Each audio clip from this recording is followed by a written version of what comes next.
Thank you for being with us today. And if you could share with us your name for the record and how you would like to be known for the record. Sure. My name is John Wakanda. I'm junior, and I am the grandson of Miguel Trujillo, son of Josephine Wakanda and John Wakanda Sr. Mm-hmm. All right. So, what you explained that you're the grandson of Miguel Trujillo, right? Mm-hmm. And so, what was his role in your life as you were growing up? You know, as your grandfather. Yeah, my grandfather, I would say, played a significant part of my growing up as a child. Growing up at Isleta, we lived on the reservation. In the area where my grandfather actually grew up, a place called Chakal.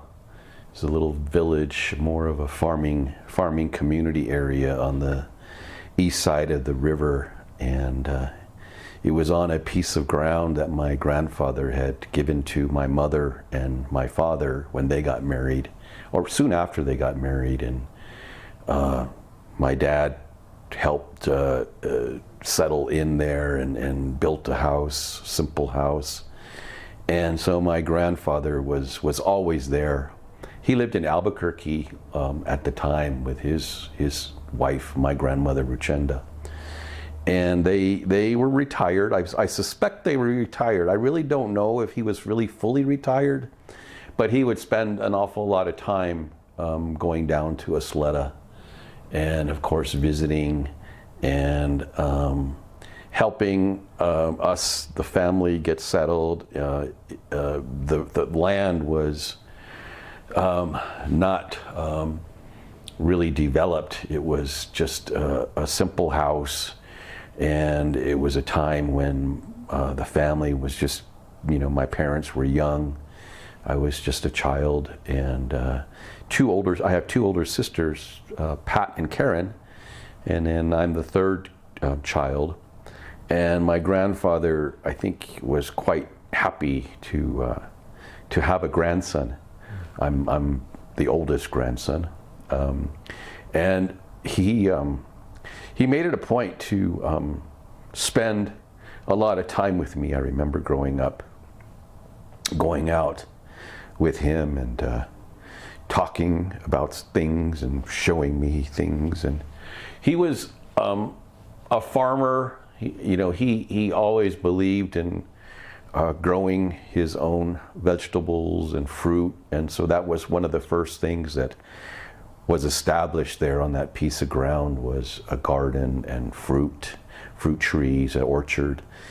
And we had animals, pets. I think my dad was beginning to learn about raising animals, livestock, and my grandfather would always be there to help with that. He did a lot to contribute to the family, helping build the house. I'm sure he probably financed some of it, the construction of the home and the buildings there. There was a well that was necessary for water. And I'm sure my grandfather helped settle that piece of property for the family. But he was always there, showing up a couple times a week, maybe more. We were a very close family.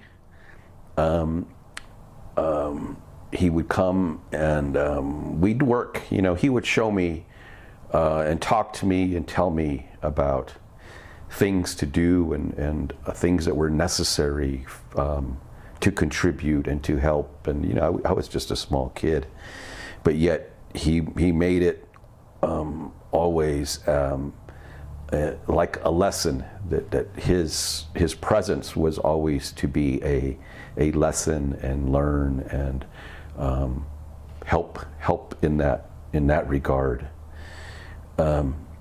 We were a close family, and we would celebrate holidays, birthdays, time together all the time. You know, there was never a holiday that we didn't spend together with my grandparents.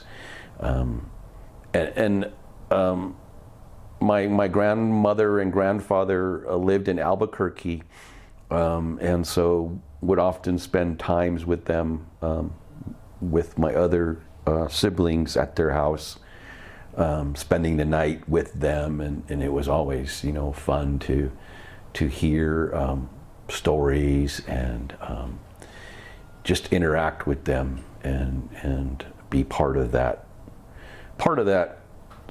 strong, tight-knit family.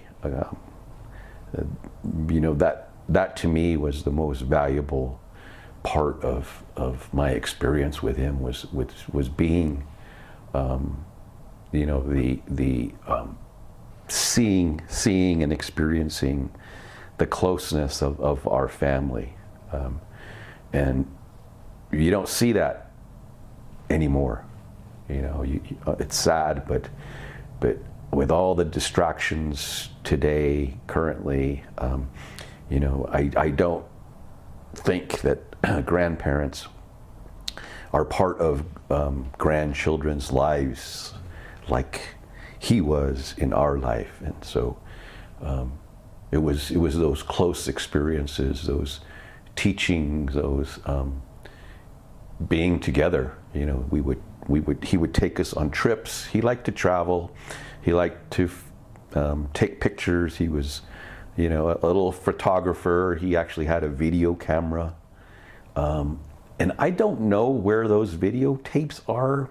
You might have to ask my sister Karen when you speak to her. Maybe there is a way that they were preserved, or my uncle Michael Trujillo, he might know where some of the photographs and video, old video camera, and he liked to entertain. He was a teacher, and so it was all about teaching. It was all about learning, teaching, and experiences, time being spent with him. There was never a time when his presence wasn't always about an experience for us. So very, very strict, disciplined, and I think that was good. That, to me, I probably wouldn't be here if it were not for his discipline and his structure. You know, being kids, you know, you're always wanting to play and, you know, do things, and but when Grandpa showed up, it was like, you got to jump up and get outside. If you're not outside, you better grab a shovel or a hoe, because Grandpa's coming, and if he catches you inside watching TV, you know, he'll hear about it. And it was like that discipline. It was I guess you could say somewhat strict, but yeah, I'm sure kids today would consider that strict and not see the value of that. But back in the day, there was no distractions, no cell phone, no things to occupy your time, and he was the one that made sure that our time was occupied. Animals, you know, being around animals. He had horses, and they would later on, when I was about 10 or 12, he had horses, and he kept them at Isleta, and that was another reason for him coming around often, was to check on his horses. And you know, he would teach us all about that, taking care of the animals when he was around. But it was a very valuable experience, knowing him throughout you know, all of my childhood. He was there. He was always there. We were always calling him. You know, we talked to each other probably several times a week. If he wasn't around, we'd talk on the telephone. We had telephones back then, and or we'd visit each other. spend time together. It was always about spending time together with my grandparents. We'd go on trips, day trips, weekend trips, just to explore different things. And one thing I'd like to also add was that he had a lot of friends, relatives, acquaintances, everywhere. You know, at all the pueblos, feast days, we would go together. And at Isleta, he was always good about wanting to visit the relatives. And we would go. You know, he'd ask us, the kids, to go along if we could, and, you know, see that interaction, see that the value of friendship and visiting. People love to see him. You know, even today, oh, I remember your grandpa. Oh, I remember, you know, he used to come over and he would talk and visit, and, you know, people all the time tell that to me. If that's one thing that he was memorable, or he was reminded, or people remember about him, was his generosity, his kindness, and his desire to want to visit. And you know, he taught us, you go visit somebody, you bring something, you shake hands, you introduce yourself, you know, just the proper etiquette, I guess, of being a relative, and paying your respect to your relatives and to the friends, and you know, don't be shy. You know, he would say, you know, go out there, you know, tell them who you are, and, you know, get to know them. You know, that was his attitude, and to me that was valuable.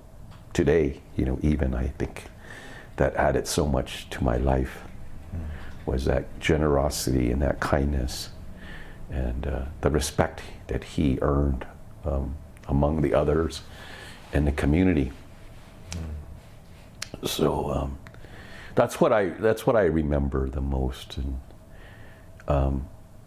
teaching, guiding, wanting to teach and guide, and you know, I growing up as a kid, you really don't appreciate those things when they happen. It wasn't until I got older, when he got sick and wasn't able to do those things and get around, then you begin to miss that, and you begin to think about, wow, grandpas can't do that no more, or we're not able to do that.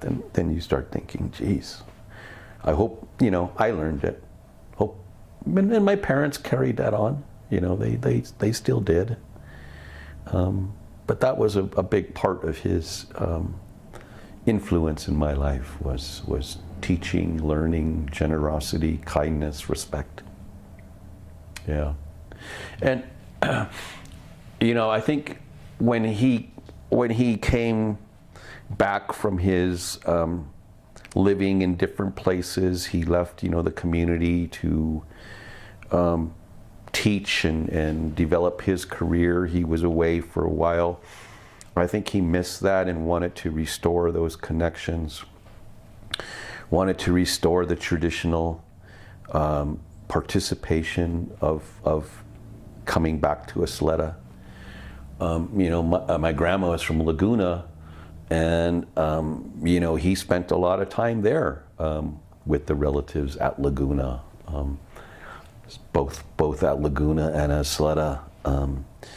And I remember, you know, going to the dances at Isleta, going into the kiva, making sure that we understood that as well too, as that's who you are. And to me, that was probably one of the most important aspects, at least being there at Isleta. My dad is from Laguna, so my mom was half Laguna, half Isleta. So even though we were at Isleta living, we were only a quarter Isleta. And I'm sure that created some concern, with my family and my parents about, where do we belong? How do we integrate ourselves into the community at Isleta? And my grandpa helped to do that. He was the one that introduced us, almost you could say, into the traditional, into the need to be involved and the need to take part in the things at Isleta. And fortunately, there was his relatives, my family, the family there that was all accepting, and he was the one who created that. These are my grandkids. This is my grandson. Introducing you to elders and things of that sort, and we're going to go in. Let's go. Get ready. We're going to go. We're going to go sing today. Come on, let's go. And if it were not for him, I think it would have been challenging. It would have been a lot different. Where we received that help and that guidance,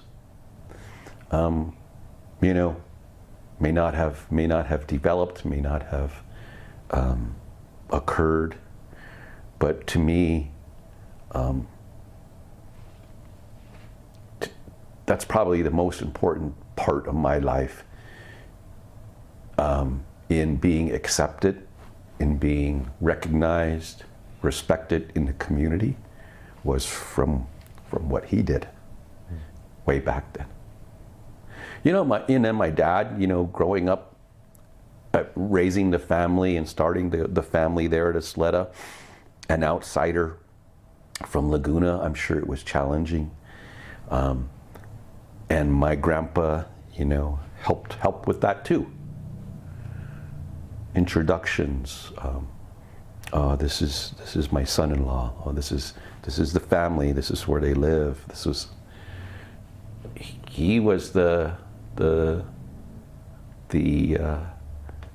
most important connection to be able to do that. And he wanted that. I think he often wonders how that could happen,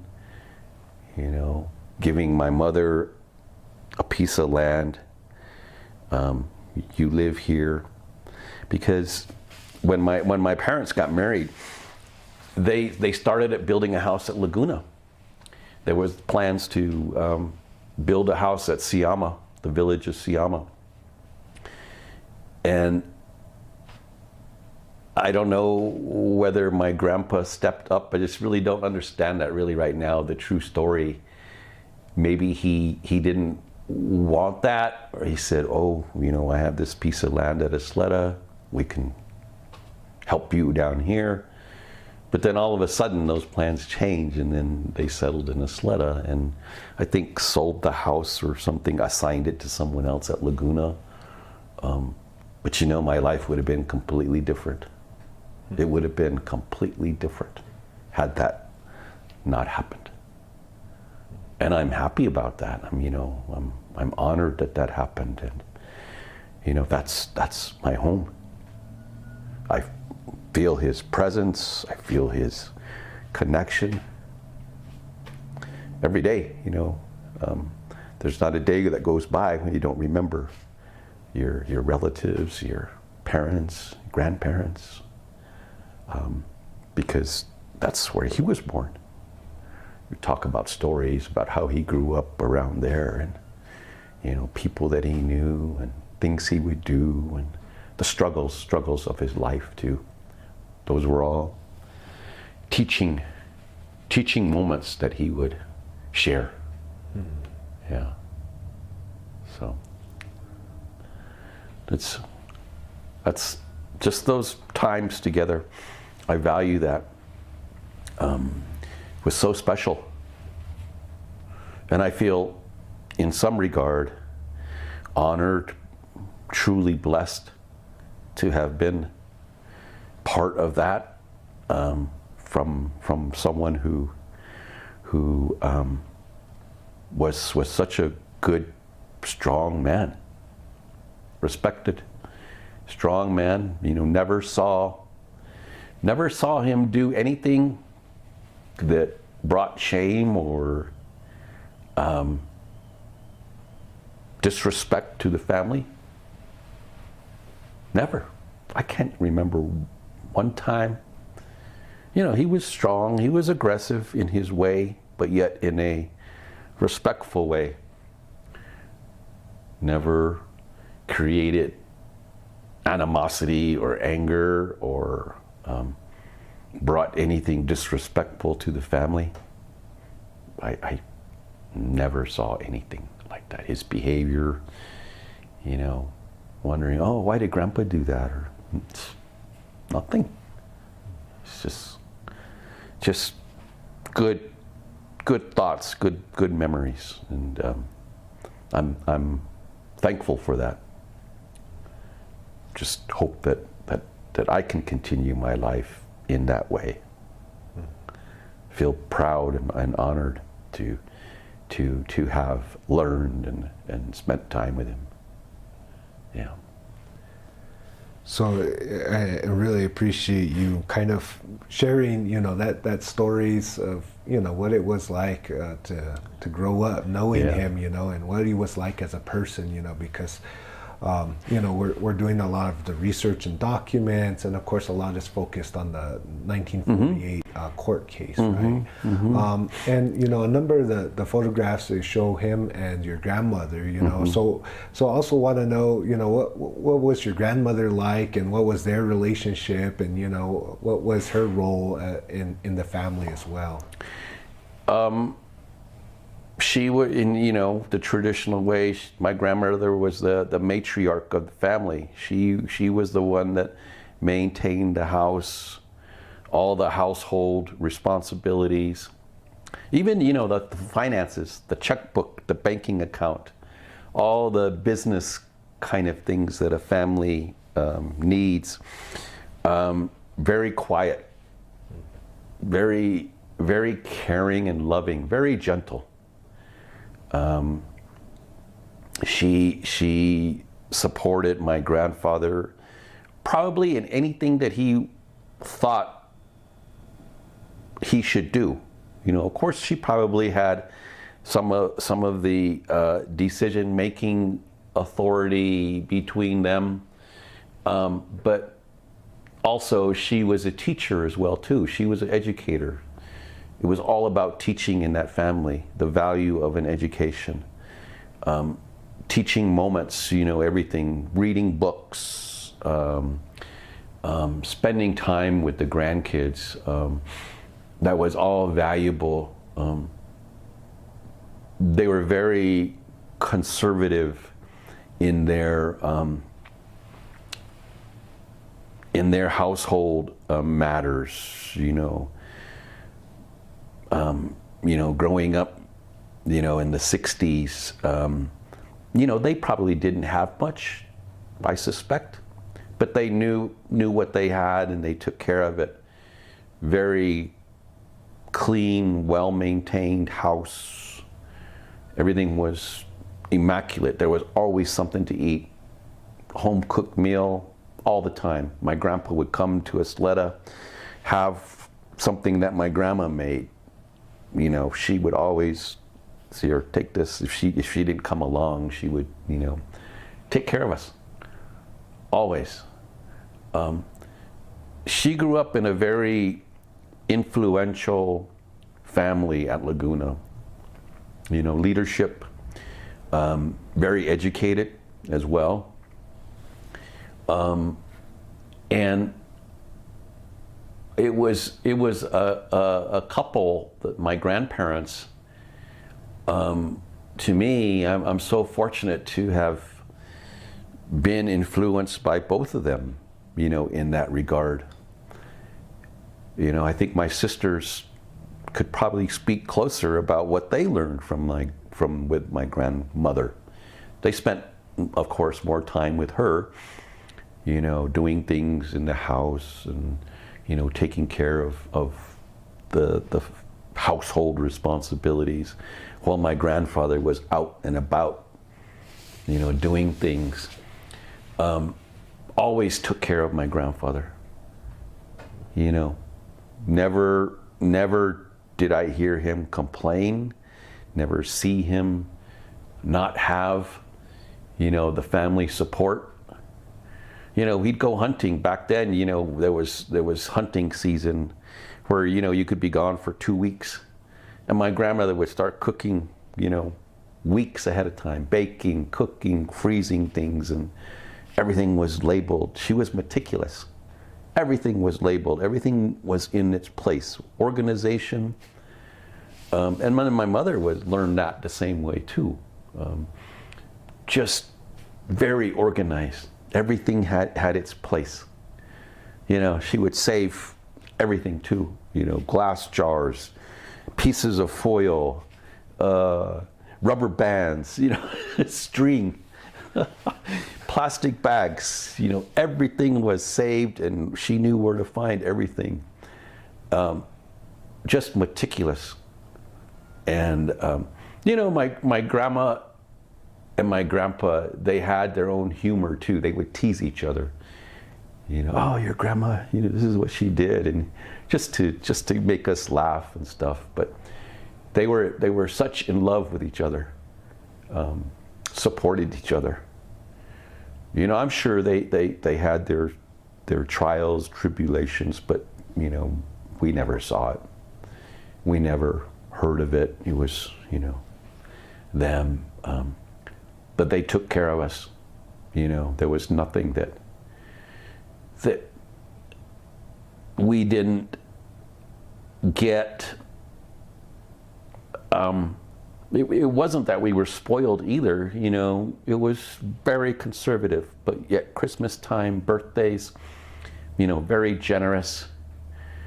The times we would go together on trips, was a time maybe to eat out, but yet, if we went to the state fair or something, we maybe got a couple dollars, but then my grandma would have my grandpa go out to the truck and bring an ice chest, and he would have she would have all the sandwiches and potato chips. You don't buy any of that food, maybe a piece of candy, but no, we're gonna eat, what we have. We know, we're all prepared. It was like that. It was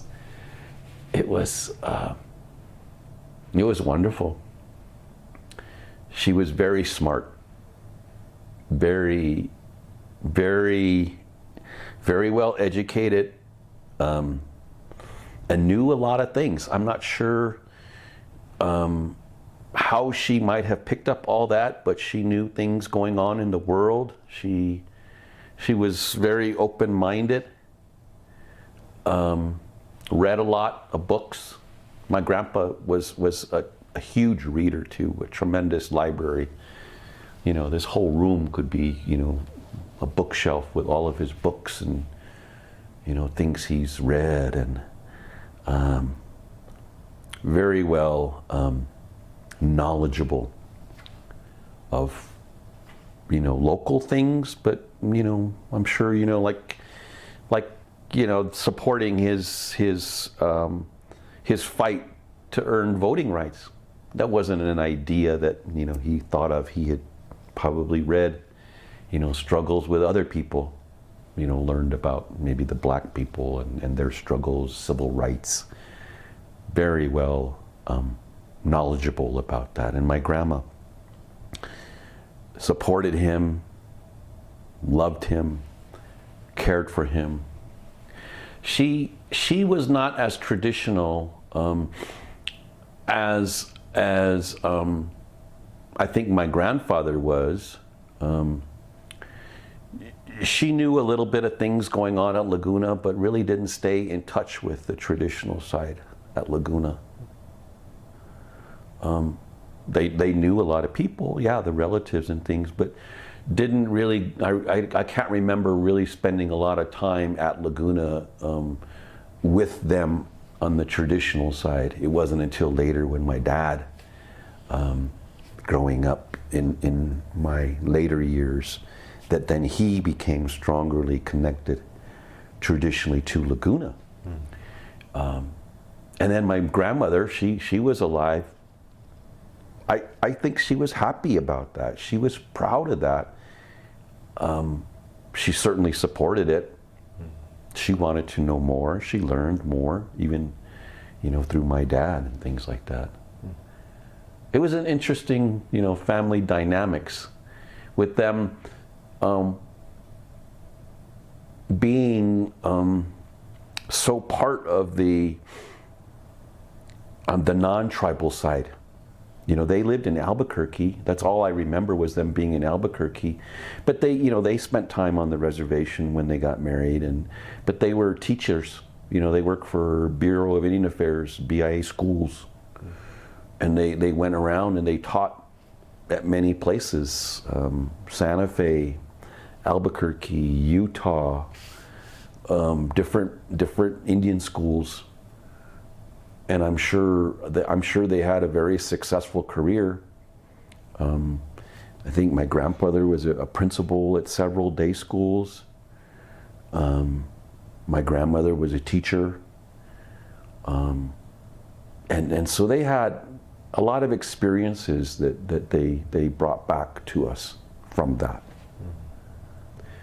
So, kind of growing up as part of the family, sometimes, you're just living life. That's just grandma, grandpa, mom, dad, Yeah. So how, did he ever talk about, the voting, going to the voting aspect, the 1948 case? Is that something he brought up or something you learned about later? Or was that something he ever talked about? No, I didn't know that till I was probably, of course, you don't learn about that in school. It was never taught, which is sad. But I didn't know that about my grandpa till he was already ill and sick and preparing for him, how they going to take care of grandpa and stuff. And, then you start sharing more about his experiences with the family. And it wasn't until then that I never knew anything about it. He didn't talk about it, didn't share it. Maybe I just didn't pay attention. I don't even know if any of the community members knew about it or relatives. I'm sure it might have been in the newspapers or on the news at that time in 1948, but communication was probably not as free as it is now. There were, it all had to be probably him sharing it or him talking about it or him being communicative about it, but he never talked about it. We never saw anything hanging on his walls, or he was a quiet, very proud, very honorable, very proud, but not boastful, not wanting to get credit for a lot of things. He did a lot of things. Teacher, educator, worked in the Marines, worked for Social Security, did a lot of things to help people, but yet wasn't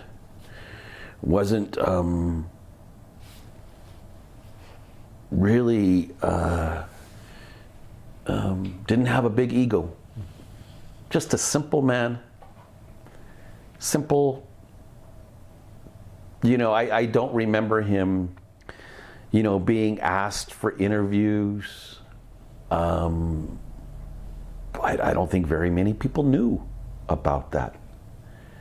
And it wasn't until, like I said, when he became ill and later on when we were preparing for his illness and how we're going to take care of it, that we started talking and people started asking about things. And my mom was, oh, you didn't know that? Or, yeah, that's what he did. And, oh yeah, I don't know that.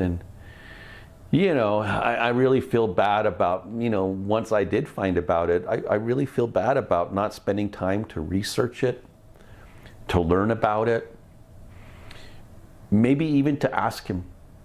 You know, when you're a teenager, you know, that's also an opportunity to learn too. And but you know, growing up, you know, when you're a teenager, you have your distractions, and you know, you don't want to go to grandma and grandpa's house as much as you probably should. You don't want to spend quality time with them. You think, oh, you know, this isn't fun, or I'd rather be doing this. But you know what? I really feel a little sad about not spending time when I could have, you know, when I was maybe 15, 14, 15, where I was probably old enough to start understanding that, to learn more about it. But you know what? He didn't share it either. He used to call me Nanay, you know, in Laguna. That's, you know, grandson, Nanay. Did you know that, you know, I went to court? No, you know, he never opened up that conversation.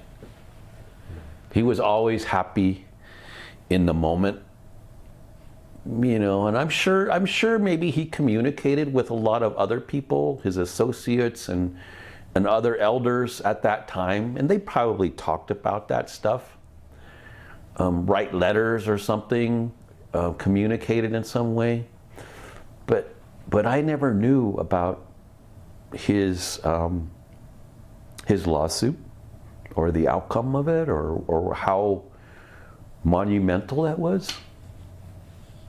No one really shared it.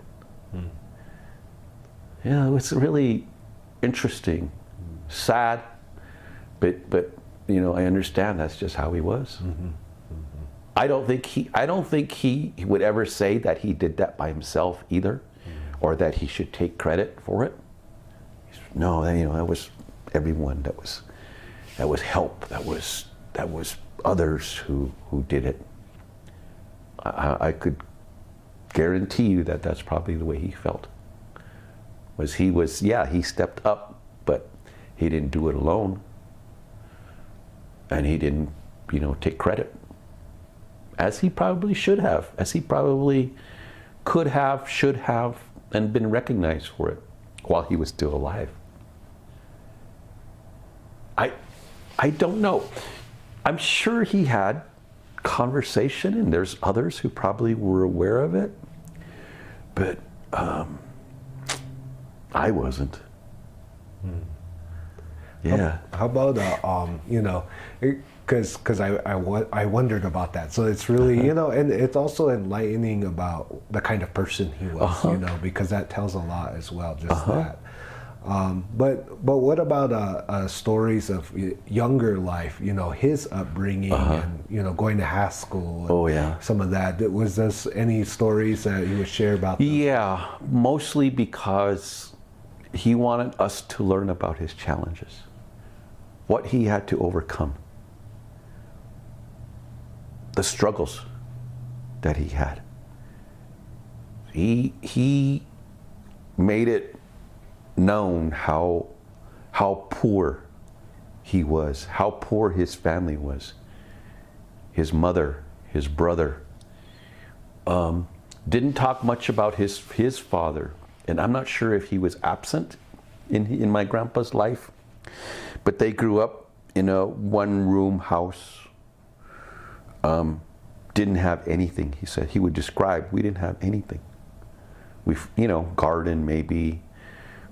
He, you know, may have had a donkey or a couple animals, maybe some chickens or something.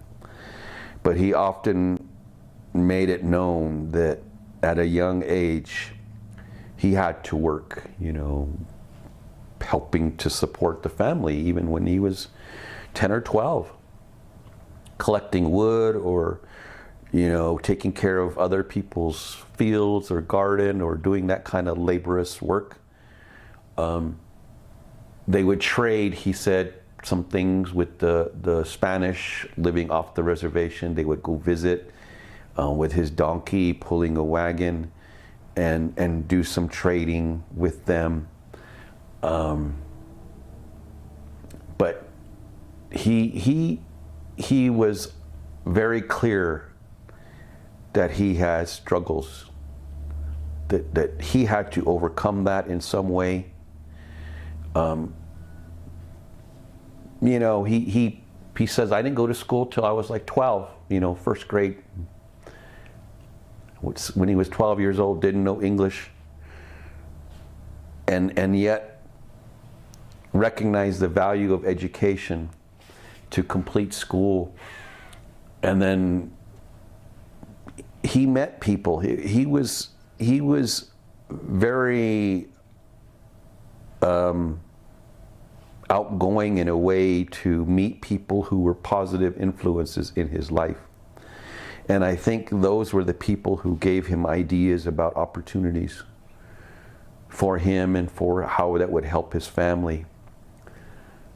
And he would talk about that you have to go out, you have to go meet people, you have to see what's beyond, you know, here at home. It's hard, yes, you know, here is home, you know, you'll always have this at home, but yet you need to improve yourself, you have to expand and challenge yourself. And he oftentimes, I think, struggled with the decision to leave to go to school, worrying about his family, how they were doing, and how can I still take care of them if I'm away. You know, he finished school here and then decided to go to Haskell. And I think he felt a little guilty for wanting that for himself, but he also recognized maybe in the long run it's going to help the family. Went away with nothing. He said, left a sled with the paper sack, maybe a set of clothes, didn't have any money, traveled without not knowing what to expect. People took him in, you know, people he knew, maybe knew other people to take care of him, lived with them. He often recalled working in Kansas at Haskell in the farms. You know, when he wasn't in school, he said, I remember picking beets, big farm, you know, picking beets by hand. That's what we did, cotton, beets, you know. He says, that was what I had to do. That's how I survived. That's what I had to do. He probably earned his keep, you know. He got assistance and help, but I'm sure it wasn't free in his mind. He had to probably earn his keep. I believe he tried to help send money home to his family too, even though he was away at school, wanted to be able to know the family was okay. He didn't talk much about coming home and visiting during the time he was away. I sensed that there probably was maybe a sorrow and guilt for leaving, because they had nothing, and yet he was physically able to help provide. And you know, back in that day, I'm sure that's what you did. You're strong, you're physically able, you take care of the family, and yet he left. I think that kind of troubled him in a way. Probably thought about it a lot, you know. I think about it, went through my mind. You probably think about it, you know. All of us think, oh, you go away, you leave home, get an education, but yet you come home. And he did. And I think he was more at peace at that when he did come home after receiving education. But he was very proud of his education. He might have felt bad about leaving and realizing that he had to leave to get the education. But when he came home, you know, he taught us, you know, education is something no one will ever take away from you. No one can take that away from you. What you learned what you bring back, it's in your mind, it's in your heart. That's important. Learn, go and learn. And, growing up as a teenager, he was always about, well, where are you going to go to school? I was maybe in the 9th, 10th grade. Well, what are you going to do? What do you want to do? What do you want to become? We would just have conversations about that, but it was always about, what do you want to become? And then he would tell those stories. When I was growing up, I didn't have nothing and went away from school. And he would always make us laugh with his stories, but they were always lessons. He was very humorous in the way he would describe his life. But it was always the value of the education, which I think gave him the determination and the strength to continue to pursue it. So I'm here for a purpose, or I gotta go, I gotta leave. I'm at Haskell, and this is why I'm doing it. He always realized that. And I think people that he met, like I said, probably gave him those ideas of opportunities, those thoughts about opportunities, described them to him. He always understood the value of education, and when I became a little older and we were still spending time together, when I was like in junior in high school or something like that, we would talk, and I was taking agriculture in high school, and that was, I thought, that's going to be my calling, is something in agriculture, farming, because of what he taught me. And he would say, you know what? I would have liked to do that. I would want to go to school and learn about agriculture, and then he must have done some research in schools with agriculture. One day I remember doing something with him in the field. We were irrigating or something. He says, Nana, you know what? You know where I think you should go to school? It's a good agriculture school. I said, where? Cornell. I think you should go to Cornell. Cornell University has a really good agriculture school. And I always remember that. I didn't even know where Cornell was or what kind of program or anything, but I always remember. I'm not sure if he knew someone from there, or like I said, maybe he did the research, giving me that idea about college. And I think he was happy that at least I was thinking about it, and always asking me, well, where are you going to go to school? Where are you going to school? What are you going to do? What do you want to do in life? It was always about that. Always. There was always that notion of, you're going to go to school. It was really not an option in his mind.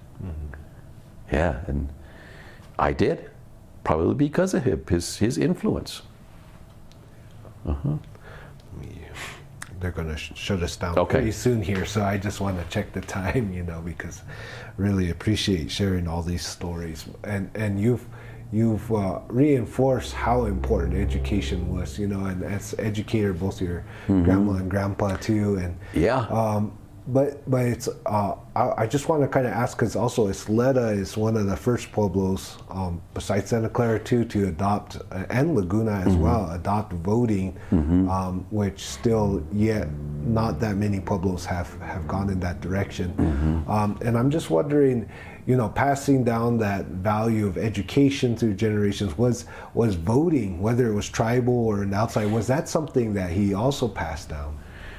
Yeah, I believe so. He was very active in the politics of that time, 60s, early 70s.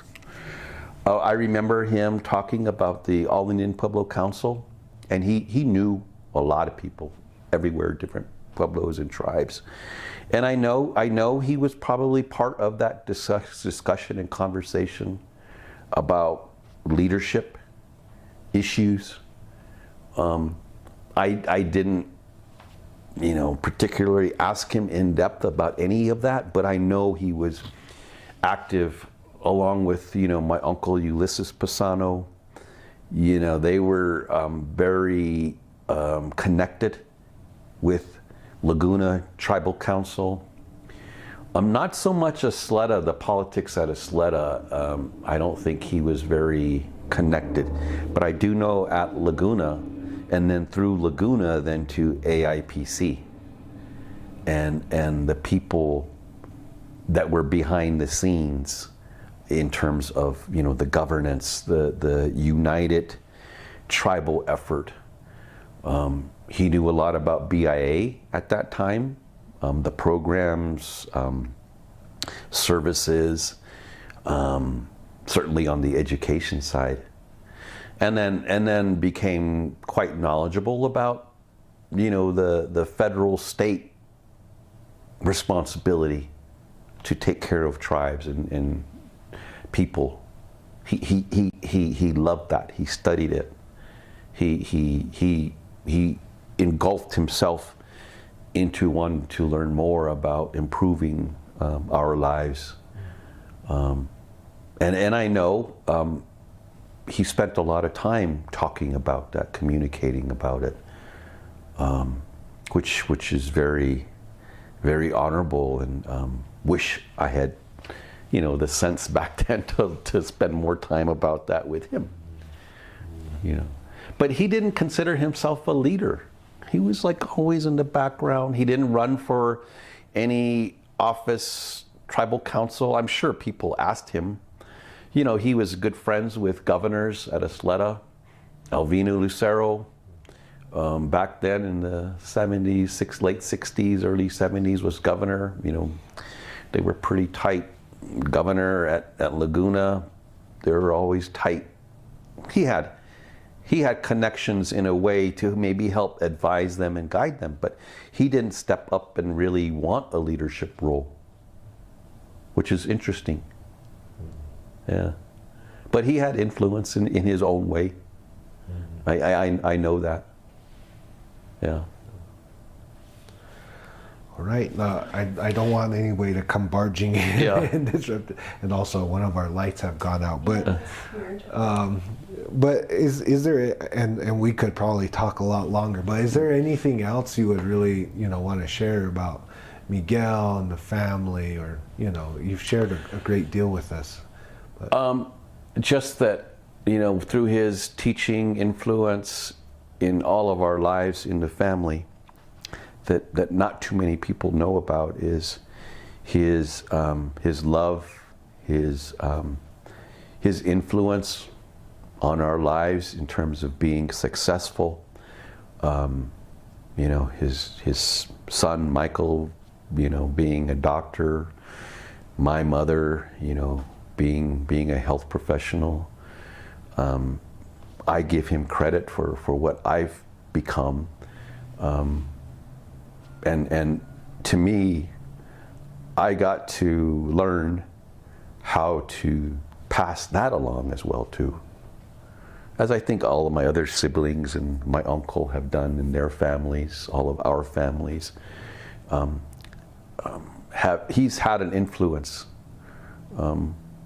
that certainly he left us without really seeing that. By the time he passed away, my sister had already, I think, she was already in college. I was starting like a freshman at New Mexico State. I think he knew I was going to school. He was very happy about that. And we were all, headed in what I think is a good direction. Had many distractions and things, but, I think he would be proud to know what we've become because of his influence as a family, and the values, the strong values that we were able to receive and help guide us. Not many people know about that it's all about the voting and the challenges and things, and I didn't even know about that. That was he kept that to himself, which is really unique. I think just for his credit, maybe he thought that might have been a distraction, or, you know, maybe he's going to guide us in our own way to do what we want to do. Maybe he didn't want us in politics. I don't know. Yeah. Maybe he didn't want politics or something, and he, you know, didn't teach us much about that. But what he did teach us all was about caring for each other and caring for your community.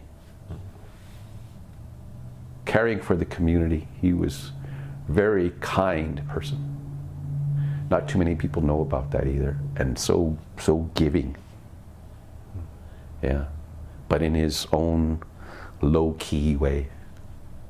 Yeah. And yeah. That's who he was about. Thank you. Yeah. I really appreciate Thank you. You sharing all these stories. This, you yeah. know, it's really because, you know, you see photographs or, you know, you read documents, but it's nothing like hearing you know, Yeah. what kind of person he was, and, you know, what it was like to grow up Yeah. and know him, you know. I'd be very interested to hear and see maybe your interviews and your research to come across to kind of help me fill in that other side that I didn't see. Mm-hmm. I'm sure I'm going to learn things about him that I never knew. May I ask? Yeah. What do you think he'd be okay with this project and Oh, yes. bringing him out of the shadows, kind of? I think so. I think he would, for the only reason about teaching and being recognized as a influence in other people's lives, our Pueblo younger generation's lives, about seeking opportunities, about improving your life, the value of education, and you know, maybe below that would be, you know, the civil rights thing. But I think it's more about you in your heart understanding that you have to become a better person for your people. You know, sort of a much larger context. Not for you as a person, you know, to gain wealth or recognition. No, it's for everyone.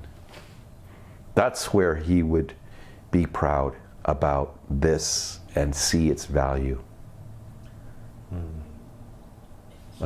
He suffered some consequences too from doing this, Mm-hmm. and I don't really understand why. But do you know about that? I think that he mostly suffered the perceived outcome that if we obtain voting rights, that becomes a way for the state to then influence our lives, take away or reduce some of our rights as tribes and tribal people, that it opens the door to outside influence into our community.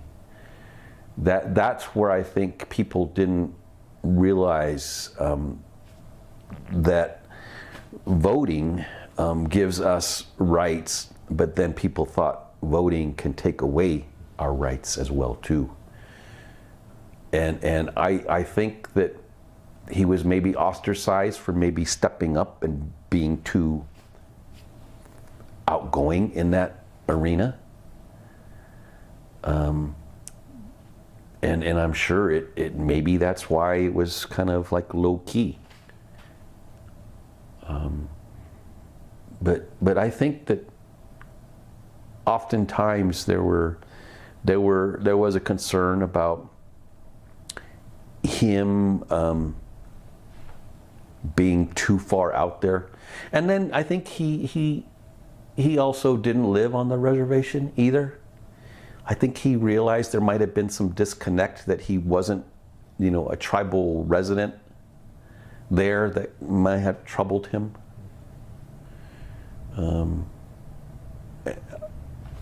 But yet, I think that's why he came down so often to visit us, is that we gave him that connection as well too. You know, he was around, you know, people saw him, You know, people got to visit with him there at our house, and people would come to see him at our house because they knew he was there, which was great because then I got to know those people, and people became to know us and the family. You know, I really think that today, even myself might be considered an outsider, you know, going away to school, really not established in the community as strong as other people, but yet through him, there is that knowledge of, okay, they're the Wakandas, you know, Tata Miguel, that's his family. And I'm not sure if you got a copy of the family tree that my sister had.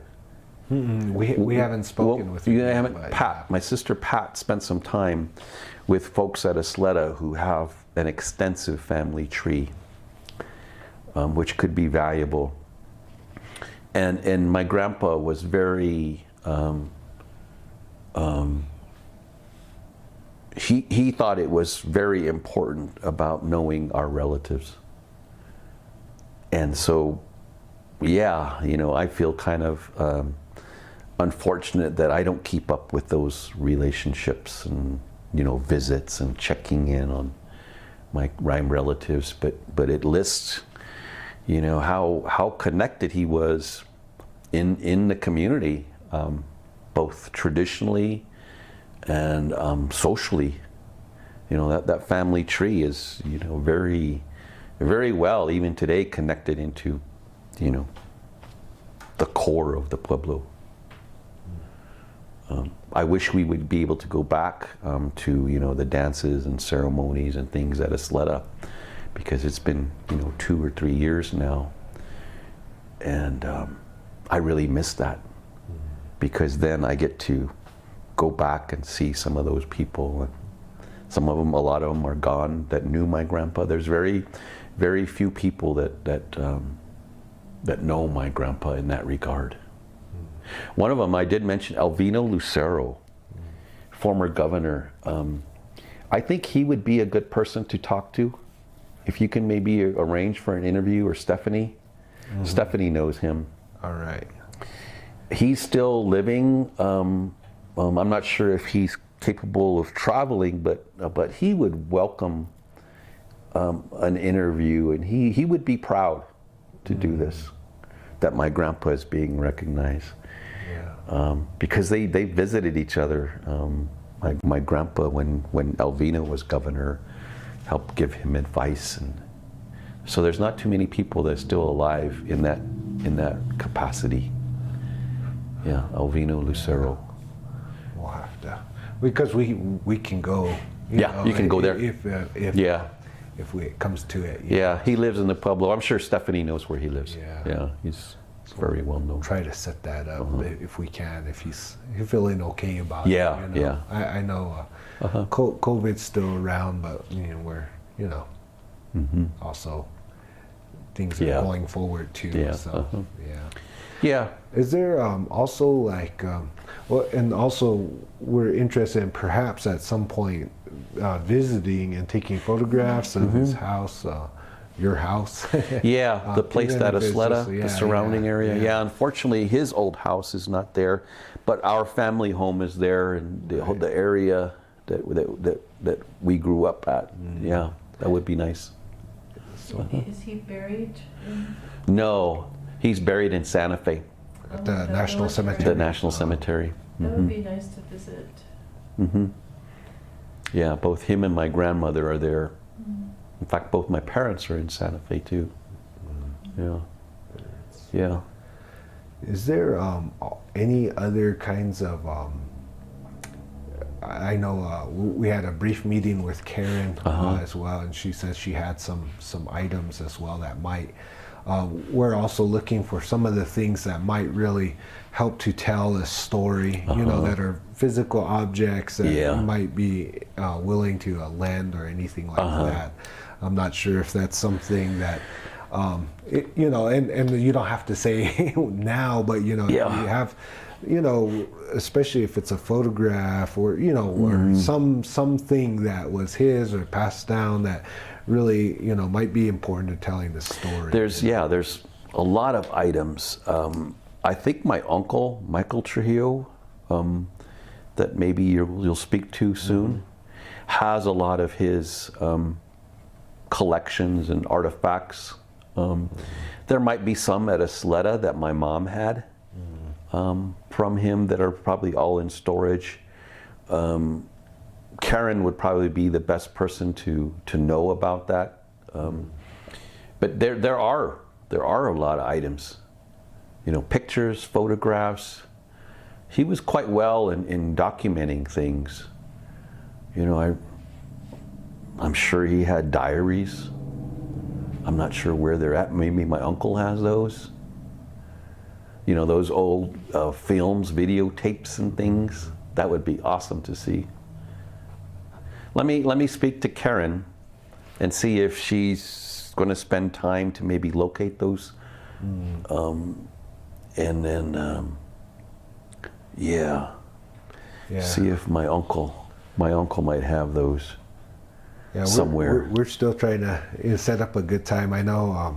I think Karen and the family had the flu a couple weeks. Yeah, we couldn't, yeah. You know, we had to reschedule, but yeah. So you're the first one from the family that we've managed to make it all connect together. You know, because it's rough. You know, everybody's schedules. Yeah. You know. Yeah, but we're available if you just keep trying. I'm sorry, we're kind of hard to get a hold of too. We're so busy. Yeah, well, and all of us too, trying to get everybody in the same room. Our schedules are are tricky. Right. Yeah, my uncle Miguel had a great grandchild that was born today in Portland. Oh wow! Is where my relatives also are at in Portland. I saw a picture that Karen sent that. My cousin had a baby this morning. Next generation. Yeah, so her last name is Trujillo, the next generation of Trujillo. Yeah. Very cool. Yeah, it's good. Any other questions, or I think... No, but can we maybe talk to you again if... Sure. If you're... Oh, yeah. Yeah, call me. Call me, Stephanie can get a hold of me, you can get a hold of me. Yeah, I'm more than happy to help in the project, and you know, if you have more questions. Yeah, I'm relatively free. Yeah, so I'd be happy to. All right. Well, thank you so much for taking the time and meeting with us. And, you know, I guess we got you out of the wind for. Yeah, thank you. Oh man, it's terrible outside.